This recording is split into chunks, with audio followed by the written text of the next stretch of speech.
Welcome to chapter 3. One of the important principles in generosity is proportional giving. The Bible says, to whom much is given, much is required. So I think you can read into that.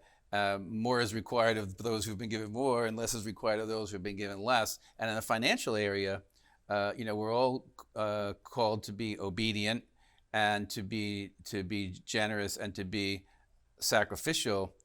But sacrificial is different for a family that's working and making modest income, and those who everything they have is surplus. You have this really funny model that you've talked to me in the past before about tickled tithers versus generous people. And when you have somebody who's making $40 million a year and giving $4 million, is that really generous? Sure. So the idea of proportional giving is to move past the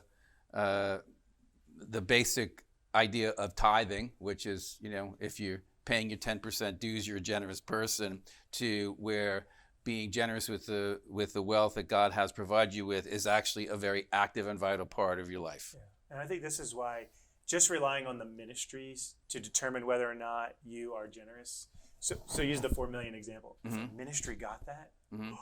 you'd be the most generous person they've ever seen. Mm-hmm.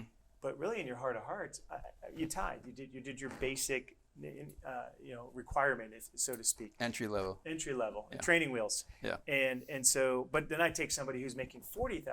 Man, if they get $4,000. Mm-hmm. They're making decisions. Sure. They're making, we got to cut something. And so, again, always comes back to a heart issue, right? Mm-hmm. And so we always talk about, somebody shared this with us one time. There's basically what you should give, Mm-hmm. which is kind of the basic minimum what you should give. Then there's what you could give Mm-hmm. if you dedicated this to the Lord. And then it's, hey, what would you give? What would you give if you had all of this? But here's what we've learned too. If you are not generous when you have a little, you're not going to be generous when you have a lot. And so it really starts Absolutely. on the front end when you don't have a lot. Mm-hmm. And I think that was, for us, I think it started when we had less than we do now. And it just made that transition easier. I just had a conversation with a guy. He got a $5 million distribution, and he was so nervous about giving away $500,000. Mm-hmm. And I was like, man, that's funny. I was thinking, like, how would you give away $4 million? Because you got to pay some tax and whatever it would be left. He said, really? I said, yeah, why not? Is that the last $5 million you're going to get? He goes, well, no, that was just 1 month. I said, oh yeah, man. It was just a reminder that we really want to be ultra generous. And I think the more we have, the more we're actually expected to give, Mm-hmm. because you're still going to have a lot left over. And you got to start deciding, Lord, what do you want me to do with this amount that we have here? Sure. I mean, if you look at a comparison, a person who's trying to make a decision on their giving that's going to impact the rent that they pay, what kind of vehicle they can drive, et cetera, that's a whole different level of thought than a person who is trying to figure out if they're going to buy their third or fourth or fifth vacation home. Right. And one of the things we'll talk about later on in the book is the organization Generous Giving, and they have conferences. And one woman at a conference said, after hearing about the true message of biblical generosity, she said, our family has 5 vacation homes that we go to once a year, and I'm just really wondering if that's that those resources are serving the kingdom best in that way. Right.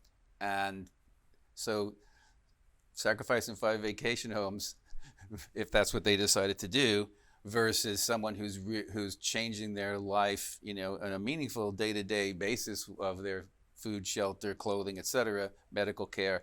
Those are 2 different conversations, and those who have all this, the extra and the surplus and the super surplus, I think that a lot of that happens simply because of inertia and a worldview that says 4 homes is better than 3, 5 is better than 4, et cetera.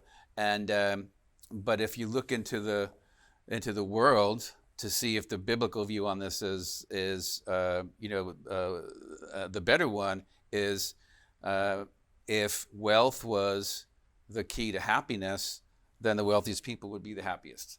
And all the entertainers and all the sports figures, et cetera, many of whom, and some of them are do fine, but many of whom's life is a mess, are a testimony to the fact that just having more is not necessarily the answer. So a lot to unpack in chapter 3. Look forward to seeing you in chapter 4.